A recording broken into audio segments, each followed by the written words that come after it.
नमस्कार दोस्तों। ये वीडियो फ्रेशर्स के लिए जो डिजिटल मार्केटिंग में ज्वाइन किए हैं या फिर जिनको आगे चल के डिजिटल मार्केटिंग में काम करना है। तो बात करने वाला हूँ कि एज अ फ्रेशर जो है कि अगर हम कोई कंपनी ज्वाइन करते हैं और ऐसी कंपनी ज्वाइन करते हैं जहाँ पे डिजिटल मार्केटिंग की सारी एक्टिविटीज़ अगर आपको करनी पड़े, तो आप कैसे जो है कि हैंडल कर सकते हैं वहाँ का जो भी वर्कलोड है, और किस तरीके से आप जो है कि बेटर आउटपुट दे सकते हैं। तो शुरू करते हैं। मैं एक कंपनी में काम करता था, वहाँ पे digital marketing and e commerce से सारी एक्टिविटीज़ मुझे करनी पड़ती थी। और मैं प्लेटफॉर्म आपको बताता हूँ कि कौन कौन से प्लेटफॉर्म पे काम करता था। तो मैं ई कॉमर्स की अगर बात करूँ तो फ्लिपकार्ट, अमेज़ॉन, मीशो, ये ई कॉमर्स प्लेटफॉर्म थे। एंड इवन एक जेम पोर्टल करके आता है गवर्नमेंट का प्लेटफॉर्म है ई टेंडरिंग वगैरह का। तो बाद में मैंने वहाँ पे भी किया था, बट जेम पोर्टल पे ज़्यादा काम नहीं हुआ था, क्योंकि जेम पोर्टल पे आपको आपको प्रोडक्ट सेल करने के लिए ट्रेडमार्क रजिस्ट्रेशन होना ज़रूरी है। तो ट्रेडमार्क रजिस्ट्रेशन नहीं हो पाया था, इसलिए जेम पोर्टल पे ज़्यादा काम नहीं होता, बट मैंने कुछ काम किया था उस पर। और सोशल मीडिया की बात करूँ तो सारे social media platform, Facebook, YouTube, Instagram, Twitter, LinkedIn और इवन पिंटरेस्ट पे कभी कभी पोस्ट वगैरह बनाते थे हम लोग। तो आपके सोशल मीडिया प्लेटफॉर्म ये हो गए। ऐड की अगर मैं बात करूँ तो आपका गूगल ऐड हो गया। और गूगल ऐड के अलावा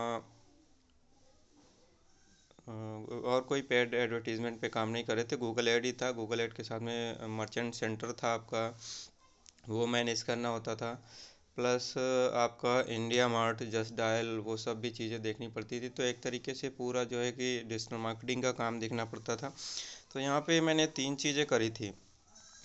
अकेले मैं वहाँ पे इकलौता डिजिटल मार्केटिंग का बंदा था, और चीज़ें अभी शुरू करनी थी तो मैंने शुरू भी करी थी।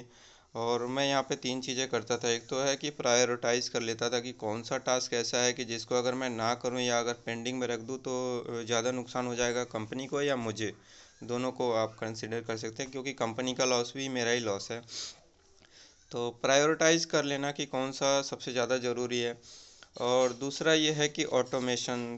अलग अलग सोशल मीडिया प्लेटफॉर्म पे अगर आप पोस्ट करने जाएंगे ना, तो बहुत ज़्यादा टाइम आपको लग जाता है। तो आप ऑटोमेशन टूल्स वगैरह यूज़ कर सकते हैं, जैसे काफ़ी सारे प्लेटफॉर्म है, आपका IFTT है, जेपीयर है, और बहुत सारे टूल्स हैं कि मतलब आपने एक प्लेटफॉर्म के लिए पोस्ट बनाया तो बाकी सारे प्लेटफॉर्म पे भी जो है कि वो आपके पोस्ट हो जाते हैं। प्लस शेड्यूलिंग भी एक बहुत अच्छा फीचर है। आप शेड्यूलिंग भी जैसे आप चाहते हैं कि आने वाले दिनों का कंटेंट आप पूरा शेड्यूल कर सकते हैं, ठीक है। तो शेड्यूल करके भी जो है कि अगर मान लीजिए आज कोई आपके पास इम्पोर्टेंट टास्क नहीं है और सोशल मीडिया आप उतना इम्पोर्टेंट नहीं है, तो आप क्या कर सकते हैं कि जो है कि फ्यूचर की प्लानिंग करके आप जो है कि कंटेंट बना करके उसको शेड्यूल में डाल सकते हैं। तो पहला आपका ये था कि प्रायोरिटाइजेशन, दूसरा है ऑटोमेशन एंड शेड्यूलिंग, और तीसरा है कि आप हेल्प लेना या सपोर्ट लेना, किसी का सपोर्ट लेकर के चीज़ें सॉल्व करना। कई बार होता है हेल्प एंड सपोर्ट की अगर मैं बात करूँ तो कई बार कुछ ऐसे इश्यूज हो जाते हैं या फिर ऐसे टास्क हो जाते हैं जहाँ पे आप स्टक कर जाते हैं, फंस जाते हैं। तो वहाँ पे खुद से लेकर के आपको एकदम दिमाग नहीं लगाना है। अगर आपसे नहीं कोई चीज़ सॉल्व हो रही है, तो आप किसी सीनियर की हेल्प लें। सीनियर अगर नहीं कुछ कर पा रहे हैं तो आप जो है कि कस्टमर केयर से बात कर लें। तो आज के टाइम में जो है कि काफ़ी सारे रिसोर्सेज हेल्प सपोर्ट पेजेस पे अवेलेबल होते हैं, और सबका किसी भी प्लेटफॉर्म का खुद का सपोर्ट पेज होता है, चाहे वो यूट्यूब हो, फेसबुक हो, या फिर कोरा, पिंटरेस्ट, किसी का भी हो। तो सपोर्ट पेज पे भी जाके तुरंत से आप आर्टिकल देख सकते हैं। और चैट का भी ऑप्शन होता है, तो चैट से भी आप बात करके चीज़ें सॉल्व कर सकते हैं। और एक चीज़ और है कि ऑप्टिमाइजेशन, किसी भी टास्क पे मतलब ऐसा ना हो कि आप लेके बैठ गए दिन भर वही करते ही जा रहे हैं। तो थोड़ा सा आप टाइम मैनेजमेंट पे भी ध्यान दें कि आपको पता होना चाहिए कि कौन से प्लेटफॉर्म पे कितना टाइम इन्वेस्ट करना है आपको। टाइम मैनेजमेंट बहुत इंपॉर्टेंट है।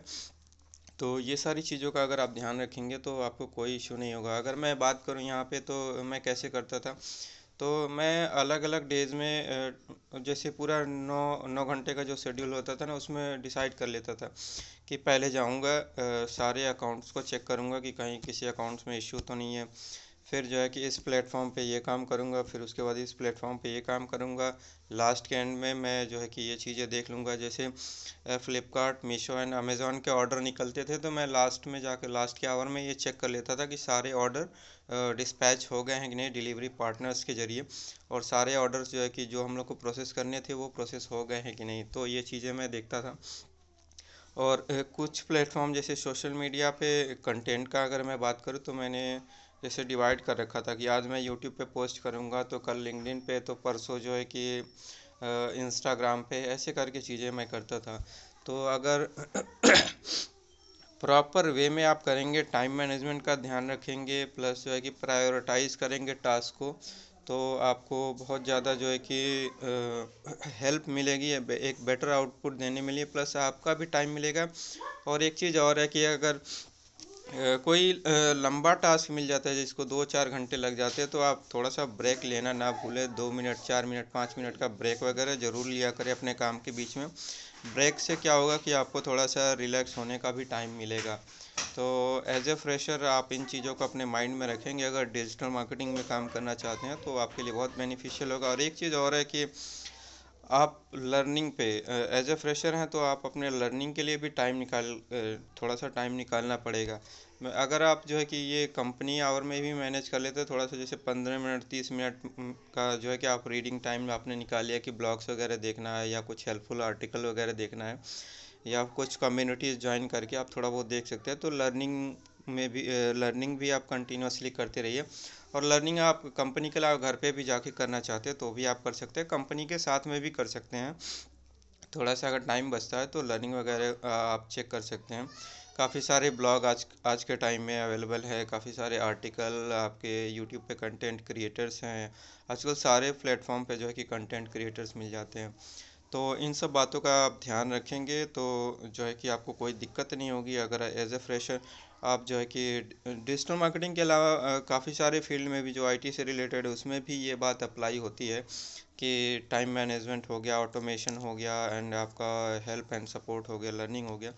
तो ये सारी चीज़ों को आप ध्यान रखेंगे, आपको कोई दिक्कत नहीं होगा। फिर से मैं बता देता हूँ, पहला प्रायोरिटाइज करें, दूसरा है ऑटोमेशन शेड्यूलिंग वगैरह का यूज़ करें, तीसरा है हेल्प एंड सपोर्ट लेना, चौथा है आपका जो है कि वो ये है कि कंटिन्यूअस लर्निंग एंड इम्प्रूवमेंट आपके अंदर होते रहना चाहिए। और टाइम मैनेजमेंट का भी ध्यान रखें कि एक टास्क पे बहुत ज़्यादा टाइम आप ना लगाएं। तो इन सब बातों को ध्यान रखेंगे तो आपको कोई दिक्कत नहीं होगा एज ए फ्रेशर आप जो है कि इस फील्ड में काम करना चाहते हैं तो। Thank you.